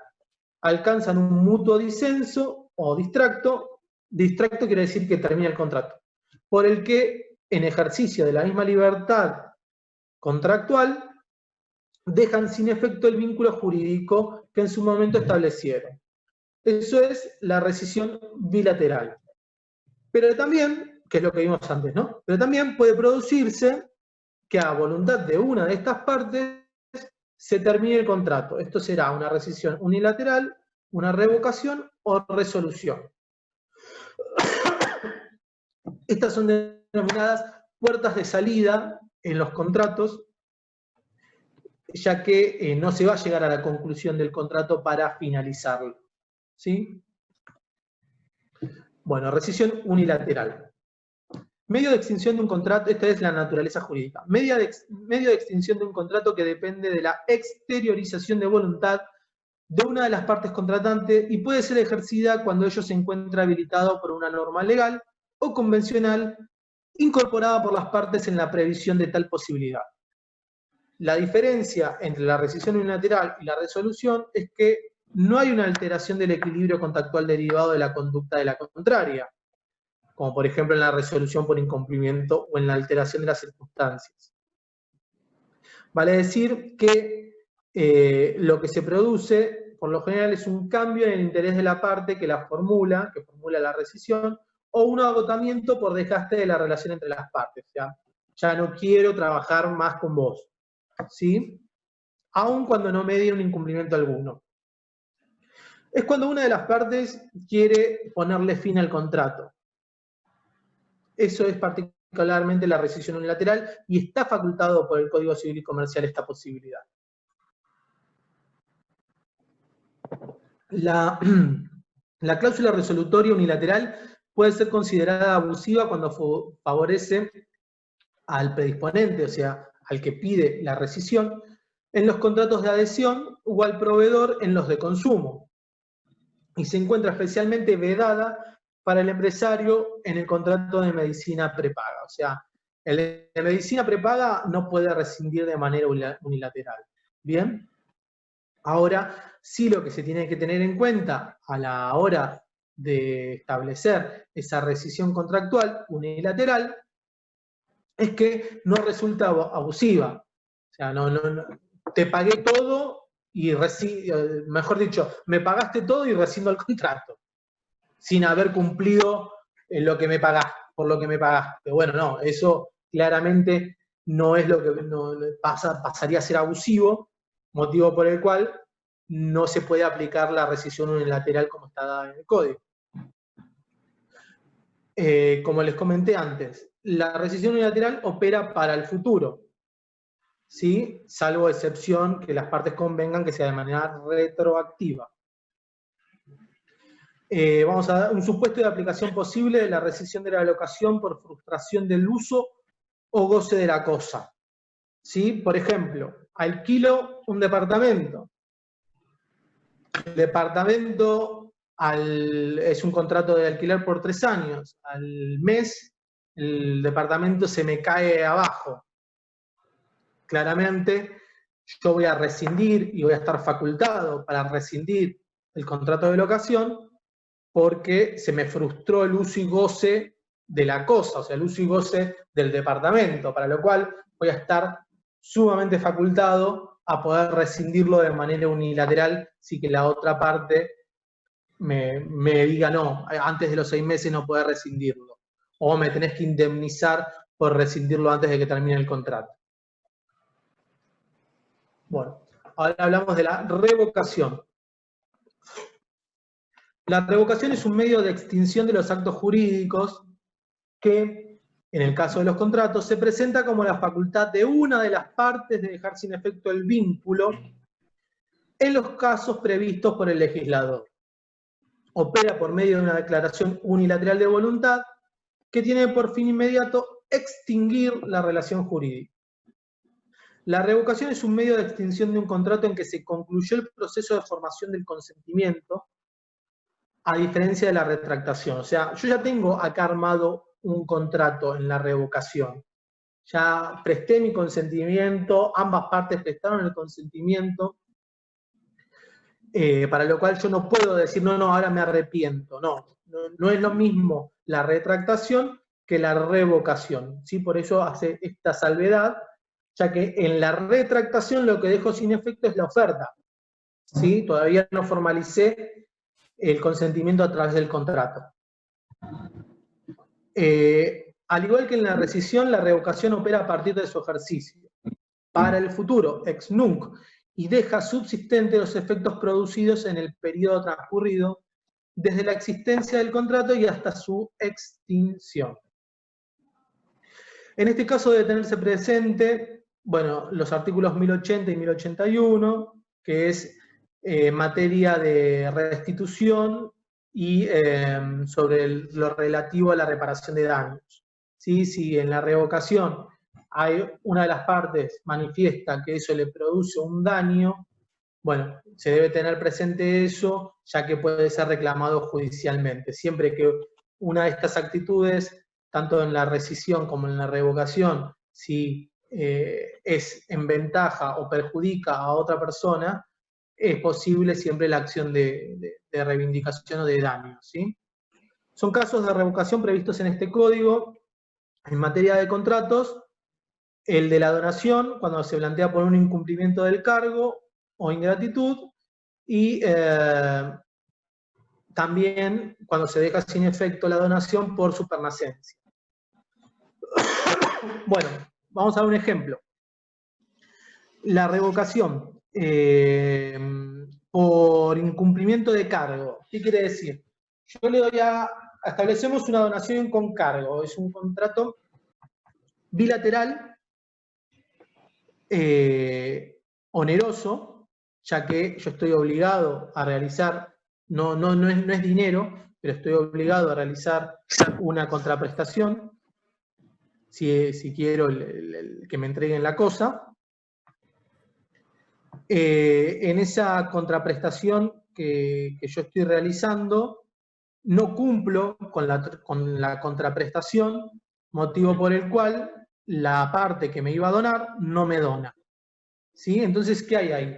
Hay un incumplimiento del cargo y el Código Civil me faculta a revocar ese contrato que yo firmé por el cual me comprometía a darle algo a alguien. ¿Sí? También se aplica en el caso de supernacencia. Eso quiere decir que si yo no tengo herederos forzosos y le quiero donar a un tío mi único inmueble, me puede aparecer un hijo que no reconocido y decirme que no puedo disponer de ese bien, no puedo donar ese bien porque le corresponde a su herencia, que es forzoso, como heredero forzoso y universal. Entonces yo no puedo perjudicar a ese hijo que me va a aparecer, que yo no sabía, porque le estoy perjudicando su legítimo, ¿sí? O sea, su herencia. Entonces, en esos casos, también es causal de revocación del contrato. Bueno, vimos revocación y ahora vemos resolución. La resolución es un acto jurídico unilateral que genera la extinción del vínculo contractual en etapa de cumplimiento por causas sobrevinientes. Opera retroactivamente, aunque con excepciones, y puede ser total o parcial. Bien, el hecho resolutorio puede ser previsto por las partes o por ley, o sea que nosotros podemos establecer en el contrato motivo por el cual se resuelve ese contrato. o puede surgir tácitamente, o sea, el Código Civil lo expresa. Ello puede darse por cumplimiento de una condición resolutoria. ¿Sí? La resolución, nosotros podemos establecer en el contrato que hay una condición que resuelve el contrato, supuesto en el que no actúa retroactivamente, o por cumplimiento de un plazo resolutorio, o por alguno de los supuestos de ineficacia previstos como resolutorios en el capítulo del Código, en los que sí opera con efecto retroactivo. ¿Sí? Cuando no opera con efecto hacia futuro es ex nunc, cuando opera con efecto retroactivo es ex tunc, quedando a salvo los derechos constituidos a favor de terceros de buena fe a título oneroso. Bueno, la resolución, la verdad que son estipulaciones que figuran generalmente en los contratos, y si no, se aplican artículos del Código Civil, en los cuales una de las partes, o mejor dicho, las partes convienen que se va a dar por terminado, valga la redundancia, por resuelto, ese contrato que dio origen a la actividad o a la contraprestación que se comprometieron las partes, que pactaron las partes. A ver, muchas veces hay cláusulas resolutivas de los contratos que quedan, por ejemplo, que si una de las partes no cumple con determinadas pautas para ejecutar. Les voy a decir algo muy burdo, no lo tomen de ejemplo, solamente quiero decirle algo muy burdo. Pero, por ejemplo, si yo contrato a una constructora para hacer un edificio y establezco que para el caso que la constructora no cumpla debidamente con las leyes laborales en la contratación de sus empleados, el contrato se resuelve, ya se termina, sin que la otra parte pueda reclamar la ejecución del contrato. Entonces, si yo veo que la constructora tiene a todos los empleados de manera clandestina, y cuando le pido la rendición de que haya anotado a todos los empleados no me la entrega, si no cumple, yo puedo resolver el contrato, o sea, puedo darlo por finalizado. ¿Sí? Bueno, a ver, esperen que no quiero, para un segundito, que no quiero dejar de dar una parte y no voy a llegar, así que esto lo voy a dar un poquito más rápido, y aparte creo que no paramos en 2 horas y que deben estar muertos, perdonen, es mucho el tema, trato de dar lo que me pareció lo más importante. Bueno, voy a avanzar un poquito más, después igual quédense tranquilos que esto se los dejo. Vamos a hablar un poco de la operatividad de los efectos de la extinción por declaración de una de las partes. Excepto disposición legal en contrario, la rescisión unilateral y la revocación producen efectos solo para el futuro, como hablábamos antes, ex nunc, salvo disposición en contrario. La resolución produce efectos retroactivos, ex tunc, entre las partes y no afecta el derecho adquirido a título oneroso por terceros de buena fe. Sí, entonces tenemos rescisión unilateral y revocación producen efectos hacia futuro. La resolución puede producir efectos retroactivos entre las partes y no afecta el derecho adquirido a título oneroso de terceros. Salvaguarda acá las operatorias comerciales, porque a veces ustedes entiendan que de un contrato se generan muchísimos otros contratos que están vinculados. Entonces, si algo genera un efecto retroactivo, puede hacer caer operaciones comerciales y sería todo un caos comercial y jurídico, porque hay contratantes de buena fe y esos contratantes contratan a otros de buena fe y así sucesivamente, entonces genera una inestabilidad comercial que es insostenible. Por eso la resolución produce efectos, si bien produce efectos retroactivos, salva los derechos adquiridos a título oneroso por terceros de buena fe. Bueno, la restitución en los casos de la extinción por declaración de una de las partes. Si el contrato es extinguido total o parcialmente por rescisión unilateral, que eso lo vimos al principio, una de las partes pide que se deje de cumplir el contrato, por revocación o por resolución, revocación también lo vimos, resolución lo vimos recién, las partes deben restituirse en la medida que corresponda lo que han recibido en razón del contrato, o su valor conforme a las reglas de las obligaciones de dar para restituir y a lo previsto en el artículo 1081. Bien, acá habla un poco también del criterio de lo que corresponde para la parte que se pueda llegar a ver perjudicada ante una resolución, revocación o extinción del contrato. ¿Sí?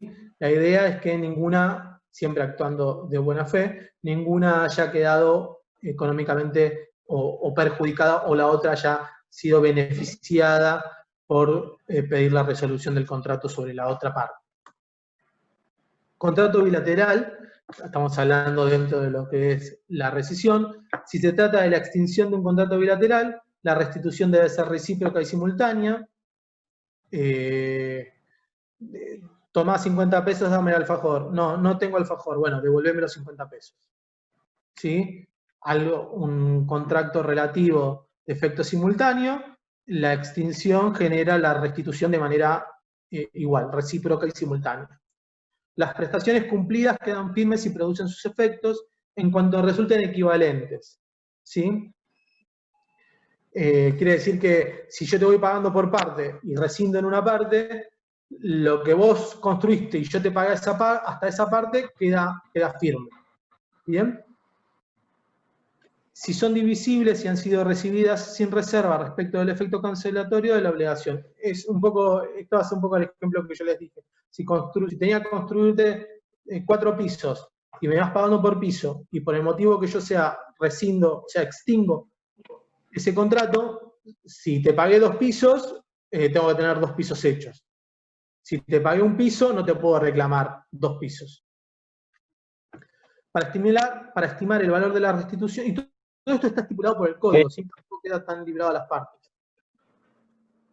Para estimar el valor de la restitución del acreedor, se toman en cuenta las ventajas. Seguramente. ¿Perdón? Sigo. O pueden resultar de no haberse efectuado la propia prestación, su utilidad frustrada y, en su caso, otros daños. Bueno, vamos a avanzar un poquito. Esto habla del 1080 y 1081, que hago un resumen de ambos, pero voy a pasarlo de restitución porque quiero llegar al punto final de lo que tenemos por ver hoy. Como ven, son temas largos.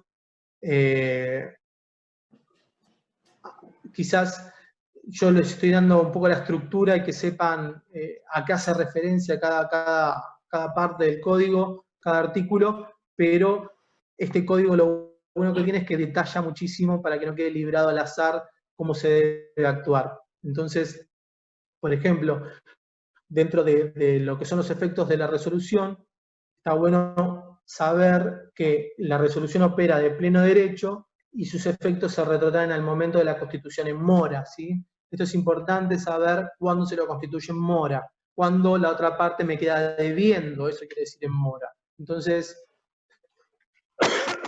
yo constituyo en mora la otra parte notificándolo del incumplimiento.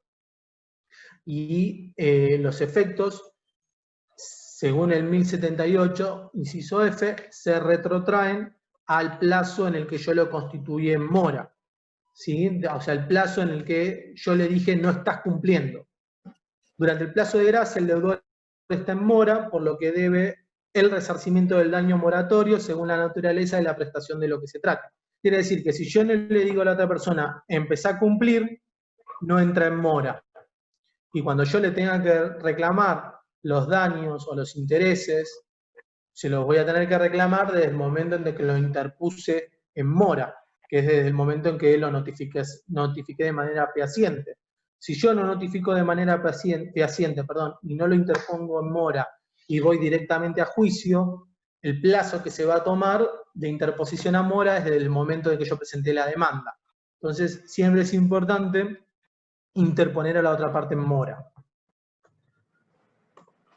Bueno, voy a ir a avanzar, a ver, quería ir un poquito a la teoría de la imprevisión, que no quería dejar de mencionarlo. Esperen, Vamos a hablar un poco de la frustración de la finalidad del contrato, ¿no? Es algo que con esta situación de pandemia y de cuarentena va a haber mucha jurisprudencia en 2 años respecto a esta situación. Fernando, ¿te hago una pregunta? Sí. Disculpa, te corto, pero Sí. y si el plazo es determinado, aunque yo no vaya a tribunales, ¿no entra en mora ya? Si está determinado por una fecha y no me cumple. No, porque yo, para que la otra parte, para poder, a lo sumo, si la otra parte no cumple, hay una excepción de cumplimiento, ¿sí? Que es distinto a la interposición en mora. Yo a la otra parte lo tengo que intimar a que dé cumplimiento de manera fehaciente, porque si no, yo tengo la carga de la prueba de acreditar que no cumplió. Y esa carga de la prueba se resuelve en juicio. Entonces, ¿desde cuándo yo le estoy reclamando a la otra persona desde que cumpla? Desde el momento que presenté la demanda, porque es el momento en el que estoy diciendo que no cumplió. Claro, yo porque en obligaciones, viste que hice el cuatrimestre pasado, bueno, viste que nosotros no tenemos derecho romano, pero ellos lo decían Sí. en latín, y entonces decía que depende del calendario, y cuando es con plazo determinado, ya no, más allá de que después vas a ir a tribunales y lo vas a demandar, pero ya entra en mora automática porque hay un plazo determinado y hay una fecha a cumplir. O sea, yo te digo, Sí. a vos te pago todos los 5, el 6 ya estoy en mora, porque ya está estipulado que es un plazo determinado. Claro. El tema es que son 2 puntos distintos, pero está bueno que hagamos esa salvedad. Porque yo estaba hablando también en casos muchas veces donde no está estipulada, porque el plazo de finalización, ¿no? Yo tal vez estaba dando mucho un ejemplo de obra y no di un ejemplo, por ejemplo, el del alquiler, donde el alquiler se establece que si del 1 al 10 no paga, a partir del 10, del 11, entra en mora. Ahora, yo estaba pensando, mi error fue que di los ejemplos pensando en un ejemplo que no les comuniqué. Los ejemplos, por ejemplo, en una locación de obra, que muchas veces uno no puede establecer que va a terminar el 15 de octubre, lo que se interpela es que yo te pagué y vos no me cumpliste. Entonces te doy, habiéndote pagado, te doy un plazo de 15 días para que cumplas con lo que te pagué, porque el plazo no estaba estipulado. Ahí ¿Sí? Ahí tengo que comprobarlo. Claro, ahí sí. Claro. Sí. Yo no me expliqué, estaba pensando en el ejemplo, pero no lo di cuando lo estaba explicando. Perdonen, pero se me hizo, no pensé que era tan larga la... ¿Todas las clases son tantos temas? Yo porque estoy empezando este cuatrimestre ahora con ustedes, o esta clase se juntaron algunos temas. No, y esta es la segunda que tenemos, que no sabemos decir. Ah, ok. Bien. Pero más o menos igual la clase pasada duró lo mismo. Ok. Porque, nada, claramente les di un montón de temas, no los van a retener mucho, pero con el Power entiendo que van a poder estudiarlo mucho mejor. Disculpen que no di mucho lugar a preguntas, pero en serio, es muy difícil sacar temas en temas que son tan diarios, tan cotidianos. Yo no puedo hablar de clasificación sin contarles lo que es un contrato oneroso. Como tampoco puedo hablarles de rescisión, extinción y modificación sin decirles lo que es la revocación. Entonces, son varios temas.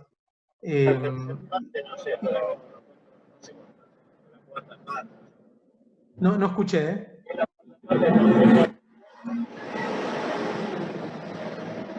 Bueno, perdón. No, profe, parece que es una persona que tiene el micrófono abierto. Ah, listo. Pero, sigo con pero lo igual, que es... con el tema de la clase, en la clase pasada vimos formación del consentimiento y el PowerPoint tiene 103 páginas, así que... Ah, bueno. Eso. Ya como ¿Y que... llegaron? O sea, él dio así lo mismo, unos temas por arriba, pero bueno, Bien. está nosotros leer el PowerPoint después.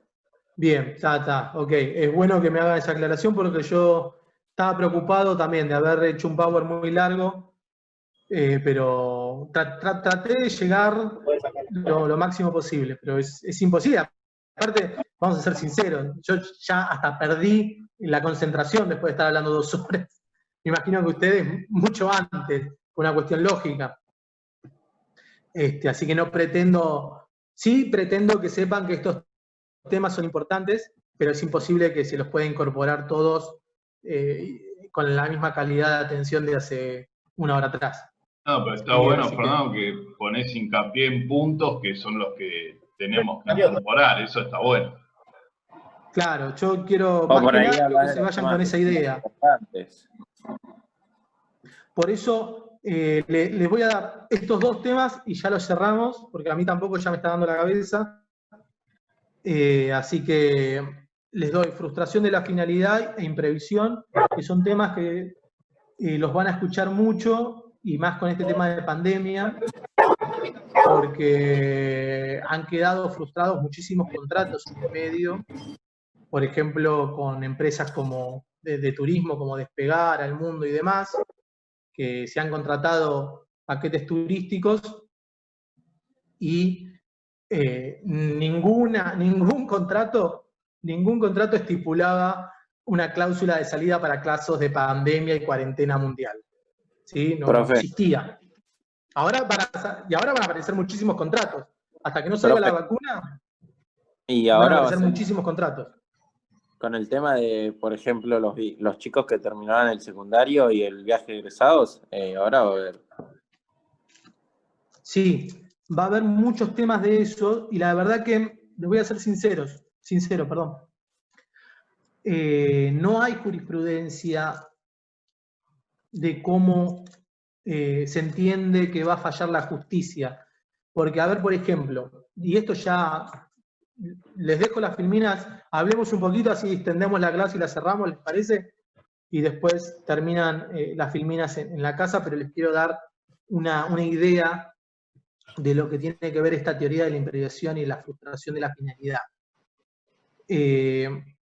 Acá, en los contratos, por ejemplo, de turismo, de viaje de egresado, claramente la persona que viene pagando desde el año pasado el viaje de egresado de su hijo y tenía que hacerlo en julio de este año, o en agosto o en septiembre de este año, se ve perjudicada porque pagó un viaje que no va a realizar y no sabe tampoco cuándo lo va a realizar. ¿Sí? E incluso, supongamos que lo realiza en enero y contrató todo el servicio de esquí, de nieve y de lo que fuese, no va a poder utilizarlo y ya lo tiene pago. Bien. Está claro acá que esa parte le corresponde pedir esa plata, porque se frustró el fin del contrato. Ahora, también es real que las empresas se manejan de una manera que lo que uno va recibiendo, a medida que lo va recibiendo la empresa, no es que no lo pone en un plazo fijo para después ir y pagar todo junto el mes en el que viaja la persona que le pagó. Con la plata que le va ingresando, va cancelando lo del momento. Va cancelando los paquetes del momento, ¿sí? O sea, se entiende eso, ¿no?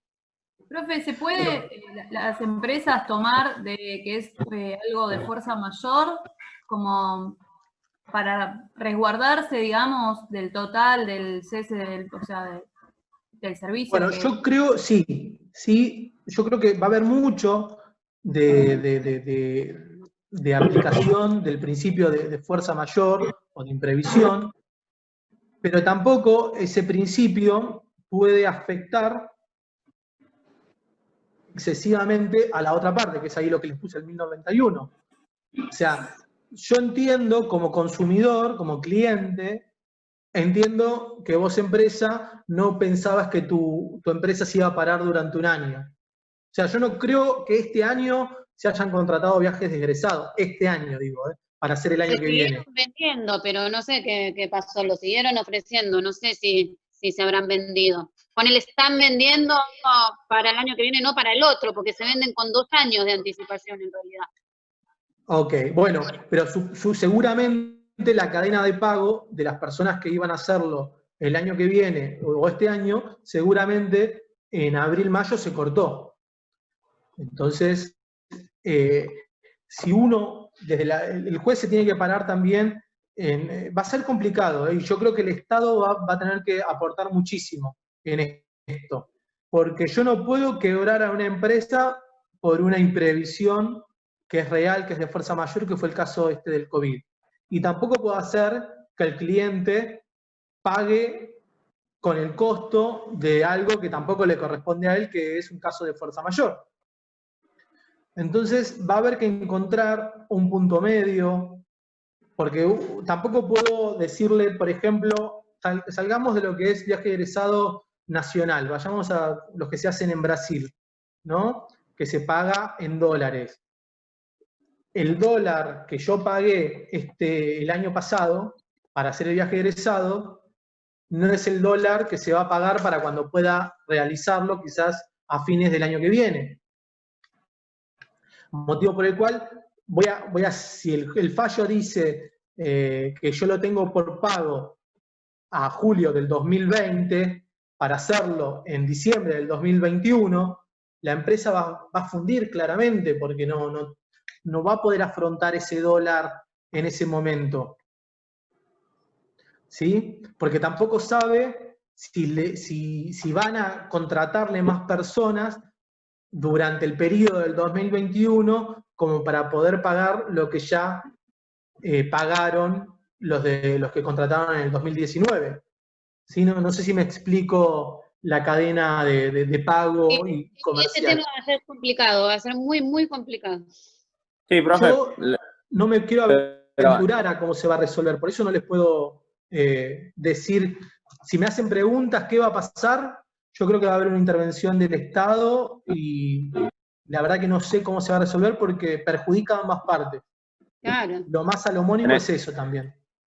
Aparte, como persona que contrata el servicio, tenés atrás un daño moral, daños y perjuicios.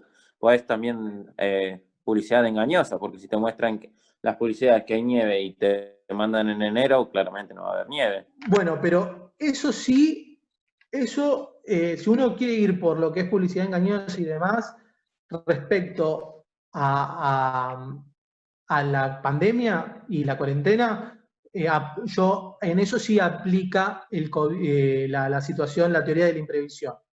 ¿Sí? Porque ahí no hubo una publicidad maliciosa, sino que la idea es que viajaras en julio, incluso podés viajar en julio y que no haya nieve, no suele pasar. Sí, puede llegar a pasar.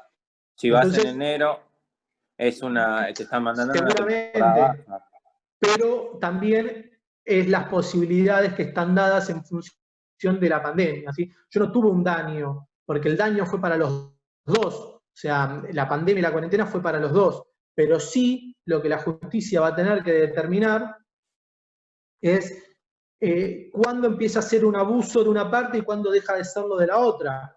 Porque, por ejemplo, si le dicen a los chicos, pueden viajar, los que egresan este año, pueden viajar en abril del año que viene recién, por ejemplo, ya a los chicos no les sirve. No, tal cual. Porque Sí, están con otras les responsabilidades. cuento a nivel personal, me está pasando eso. Yo tengo un hijo de 17 años y me está pasando eso. Porque ponele en abril del año que viene, el chico empieza, no sé, a estudiar otra cosa, ya no está en el la facultad, a trabajar, exactamente. ¿No le sirve? ¿Cómo juntás a todo el grupo para hacer el viaje de egresado? Y vos como papá, si tu hijo está estudiando, vas a decir, bueno, devolveme el dinero de lo que yo te aboné. Y ahí van a empezar a quebrar todas las empresas y todos piden la devolución del dinero. Es un tema. Sí, es un tema. Por ejemplo, también está pasando con Despegar, que canceló todos los... Les cuento un caso en particular, ¿no? Despegar. ¿Qué pasa? Todo lo que fue contratado para este periodo de cuarentena, por ejemplo, en Europa, gente que compraba hoteles, excursiones y demás, Despegar se lo fue cancelando. ¿Sí?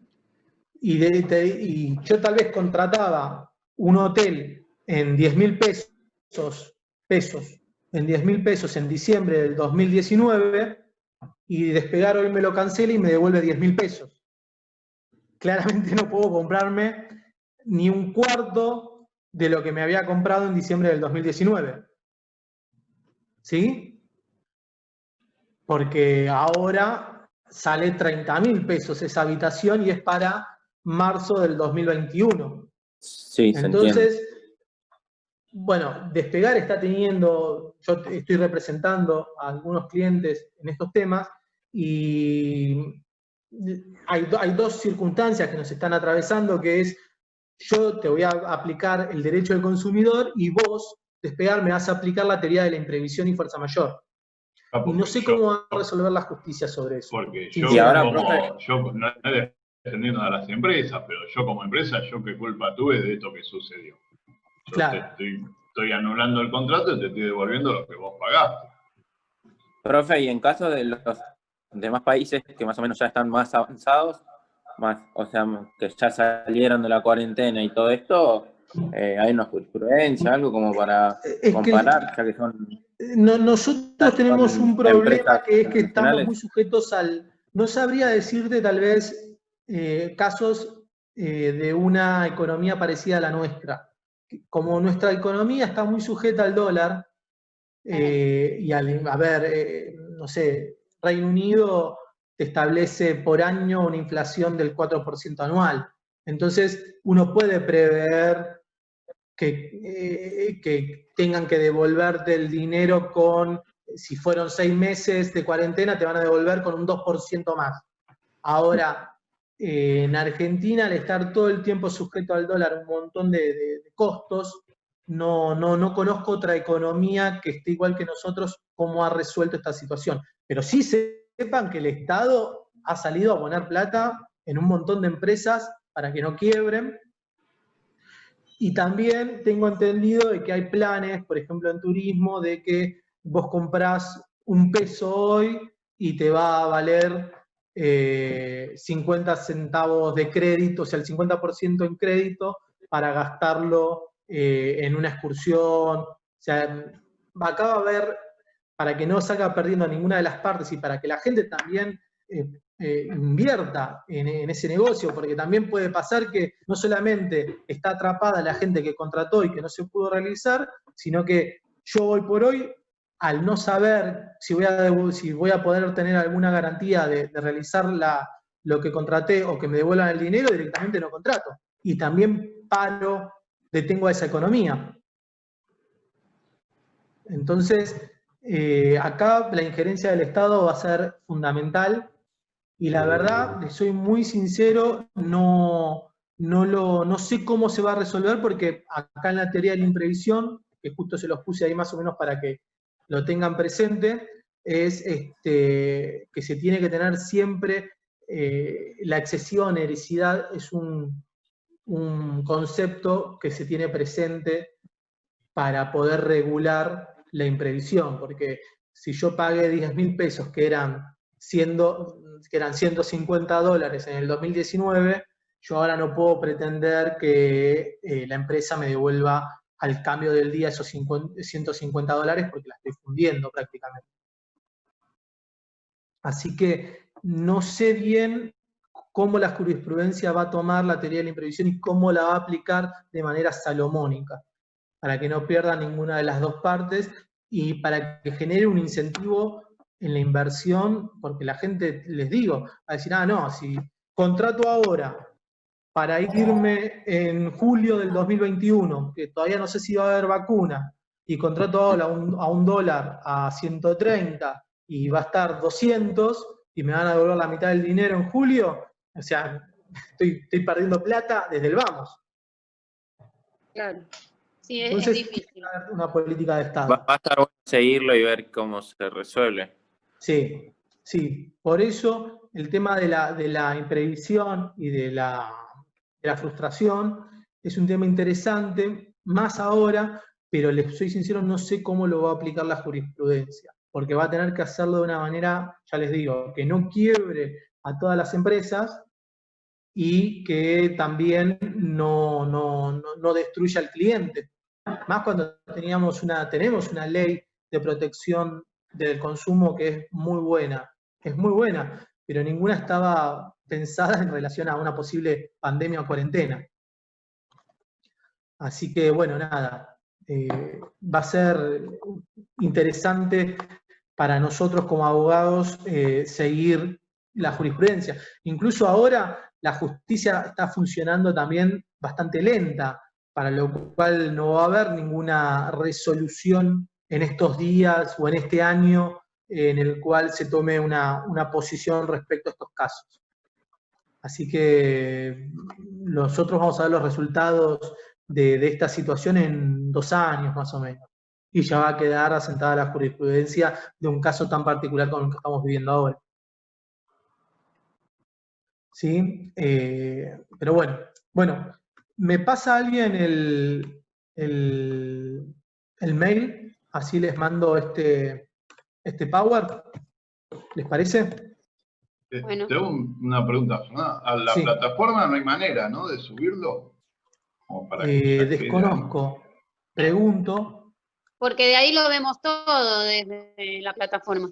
Ahí, viste, lo descargás, o el que no tiene mucha capacidad en el teléfono lo puede ver online y es más piola. ¿El otro lo subieron así? ¿Ya lo hicieron así? Así yo también ya... Lo subí al campus. Bueno, entonces hablo con... ¿Quién fue Goldín? ¿El de la clase anterior? ¿Luis? Creo que fue Balvin. Sí, Luis. No. Sí. Luis. Luis. Listo, entonces yo le digo a Luis que lo suba, así ustedes lo pueden hacer desde ahí. De cualquier manera, si quieren pasarme un mail, también lo mando como para tener los 2 caminos más o menos resueltos. Pero yo ahora hablo con Luis y le pido que suba este Power. ¿Sí? ¿Les parece? Sí. ¿Cuántos quedaron de la clase? 34. Ah, bueno, un montón. Bueno, era un montón. Les pido paciencia. Contratos, yo las sufrí también y no queda otra porque es todo código contratos. Y cuando le agreguemos jurisprudencia, hacer código y jurisprudencia. Sí. Ahí le pasé mi email, si quiere, y no sé, los chicos por chat yo lo subo a un WhatsApp. Perfecto. Sí, subilo al grupo, Flora, al grupo de WhatsApp. Les pido... Veo que me han hecho preguntas por... Perdón, lo estoy viendo ahora. Les pido disculpas a los que me hicieron preguntas por el chat, pero como estaba con el Power no las estaba viendo y traté de avanzar lo máximo que se puede. A ver qué otros problemas tuvieron. Problemas con el... Me preguntaron si un trueque puede ser oneroso. Sí, porque hay obligación de ambas partes a entregar una cosa. En los fallos se aplicaría el principio de razonabilidad. Me imagino que por el horario fue respecto a la situación esta de y sí, tiene que haber un criterio de razonabilidad en el que una de las partes no resulte más perjudicada que la otra. A ver, van a perder las dos. El tema es que no pierda una mucho sobre la otra, ¿sí? O inclusive también tiene que haber una política de Estado respecto, como la que les comenté antes, que iba a haber para el incentivo. Hay que ver qué medidas toma también el Estado y eso va a repercutir mucho, porque tampoco, a ver, terminado esto o normalizado un poco la justicia, va a haber una catarata de juicios, pero enorme, y tampoco la idea es saturar el sistema.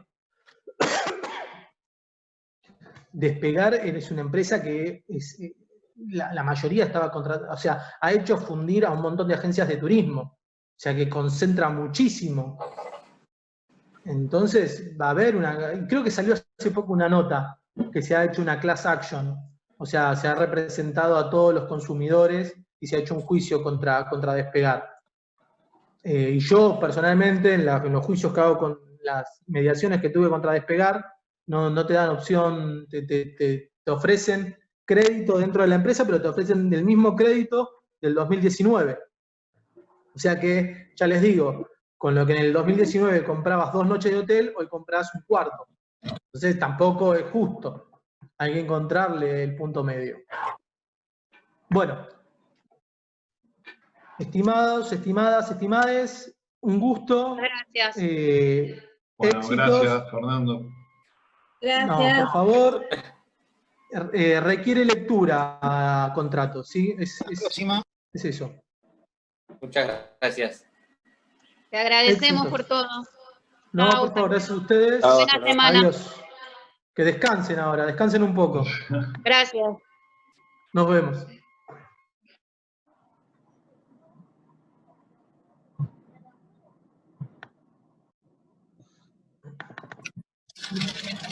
Action Class, fíjate.